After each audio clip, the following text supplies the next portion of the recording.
as you can see, I have the hiccups, and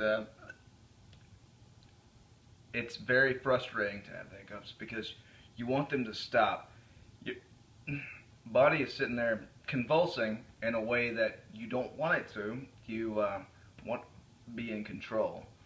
So when you have hiccups, you're somewhat out of control.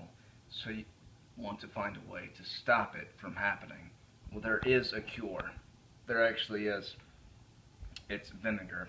Surprisingly enough, I choose to use apple cider vinegar because it doesn't taste quite as acrid as just plain white vinegar. But it's not very pleasant to do.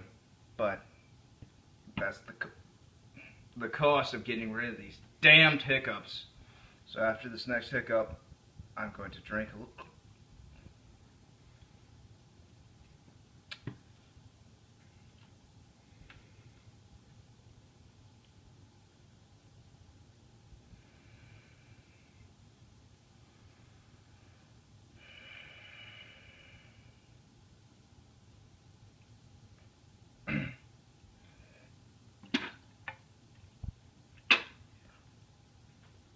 Hiccups gone.